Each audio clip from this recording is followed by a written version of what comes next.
little bit different style of video today. I'm in my office with my nerd setup behind me, set up my rig in my garage gym. I wanted to talk a little bit about body types and fitness. So this is something I'll be transparent. I've struggled with my entire career in fitness because, as a lot of you know, my fitness beginnings are they all stem off of a transformation. So I'll stick some pictures somewhere during this. Everybody say they started from the bottom. Show me the bottom then. Show me where you started from. Cause that's what the bottom look like for me. I remember getting laughed at. Now this shit ain't funny no more. It's crazy how life work.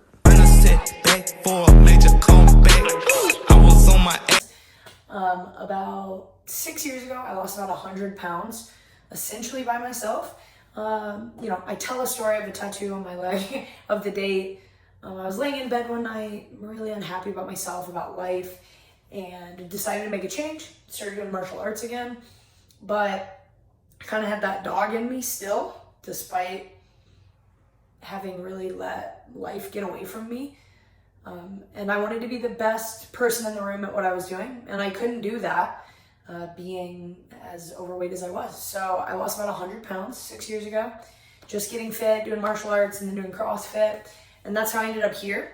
That was kind of the genesis of me becoming a coach, becoming a personal trainer, and really diving into the CrossFit realm. So the reason why I bring this up right now, because it is interesting timing, right? I'm not the fittest I've ever, I want to change that. I'm not the thinnest I've ever been in the 6 years since I transformed. That was probably about a year ago in spring of 2023. I'm probably about 10, 15 pounds heavier than I was then. My body fat percentage has held pretty well, but I've packed on some muscle. The body fat has gone up a little. So the timing is interesting because it's not like I'm out here like, I'm the best I've ever been, because I'm not, and I know I'm not. But I say this because I got a comment on my last YouTube video that said, the title is like hybrid athlete, something like that. I was talking about planning Metcons on the same day as jiu-jitsu, etc., and like piggybacking them. And the comment, which I deleted quickly because I was very upset, but then now I took a step back and I thought it was a great opportunity to talk about it. They said, athlete, why would people take advice from someone who is obese about athleticism? Delusional, but I could have guessed that just from your appearance alone. Tough, right? It's pretty tough comment. I screen capped it. I deleted it. I felt really bad about myself for a second.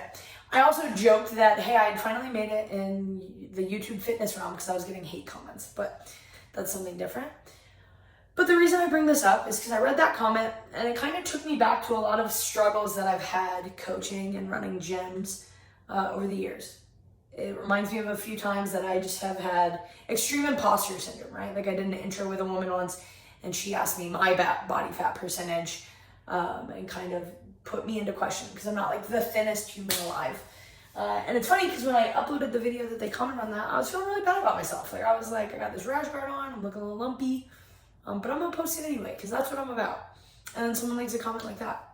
And that's just kind of the reality of, fitness on the internet. People are really brave behind a computer screen and they feel like they have nothing better to do than leave comments like that.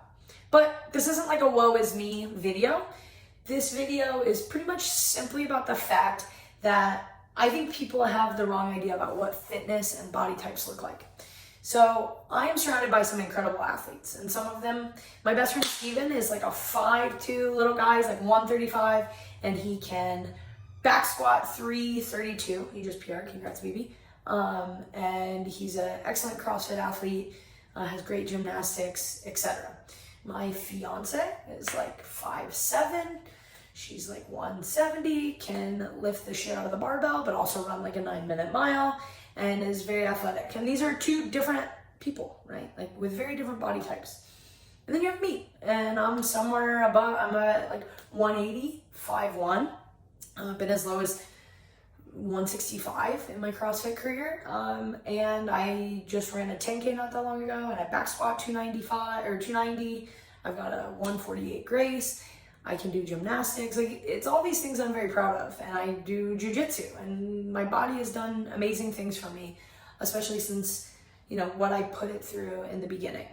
And you look at someone who, like, At the gym I'm at, they have a calisthenics class, and the guy who coaches it has lats for days, but tells me how he can't back squat to save his life because he doesn't ever throw weights around, right? He does calisthenics.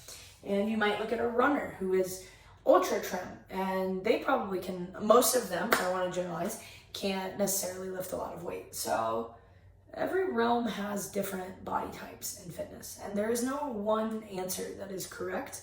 And everyone's genetics and everyone's health plays into that and makes it hard. For me, I truly have to be super diligent and watch everything I eat and train an excessive amount to lose weight. When I got down to the 165 last year that I've been talking about, I was doing 75 hard. I did it for 105 days because I'm psychotic. And I was training 2-3 times a day. I probably wasn't eating as many calories as I should. And I was really just like beating my body into the ground. And that is quite literally most of the time the only way I can lose like large amounts of weight. This year we did 75 hard again. I lost like 4% body fat, I think, gained a pound of muscle, had really great results. The scale didn't move much, and I did it in a more healthy capacity. Like I worked out once a day, and the second one most of the time was like a walk. My fiance did it. She lost like 10-15 pounds, body fat percentage low, like absolutely crushing it, right? Everyone is different, and there isn't one right or wrong body type when it comes to fitness. And to make assumptions about someone's fitness level based on what you see, I think is ignorant, right? Because for me, I'm always going to hold a little extra body fat. You know, when you come from 275 on a 5'1" frame, there is fat that will probably always be there unless I get it surgically repaired. One thing that I'm really self-conscious about, I'll just put it out there, right, is like my belly. I'll always have like the extra pooch in the front because even when I'm my lowest, it never goes away. And like some of this in the arm fat, some stuff on the side where like next to my boobs, this is stuff that does not go away when I get lean. When I am, you know, in the 20s and percent, like low 20s% body fat, which for a female is pretty good, it's still there. And so, you know, this is just a reminder to everyone to be kind, to not make assumptions, because just because someone doesn't look like what you have in your mind as ideal for an athlete, doesn't mean that that person isn't incredibly fit.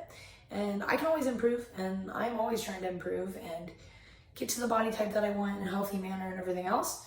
I'm not there right now. It doesn't mean I'll be there in a couple months. It's a journey. It's peaks and valleys. It's never linear.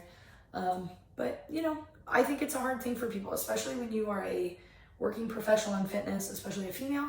It can be very daunting. It's hard sometimes to run CrossFit gyms and coach classes and not be like the typical avatar of someone who does CrossFit. It can be a little daunting. You kind of have to earn things sometimes with people. And while maybe that's not fair, I like to think that I do a good job of displaying my athleticism and practicing what I preach and working really hard. And that's what CrossFit and fitness is all about. So yeah, this is just a long way of saying, keep in mind, guys, you know, just because someone tells you you don't look fit, or someone says you need to lose weight, or someone dogs on your appearance, literally whatsoever, if you're putting in the work and you know you're getting better and you are achieving goals that you've set for yourself, there's nothing wrong with that. And to that person, you know, that left the comment, I say, stay tuned, because I'm about to back squat 300, and then I'm gonna ruck 20 miles, and at the end of the year, I'm probably gonna run a marathon. And it doesn't matter how much you think you shouldn't take my advice, you don't have to, but I'm gonna do all of these great things, and I'm gonna achieve great things, because that's what I do, and that is what I've devoted my life to since I turned my life around. So I hope you guys enjoyed the video. Comment below what you think people should take into consideration when they're trying to figure out what they think their ideal body type is. Because sometimes, you know, everyone says I want to lose 10 pounds, and they lose that 10 pounds, and it's almost never good enough. So what makes you feel good? What makes you feel like is ideal? For me, a lot of the time, it's like clothes fitting and how like fit and athletic I feel. That's not all the time, but sometimes. So it makes you feel fit. Thanks for watching, guys.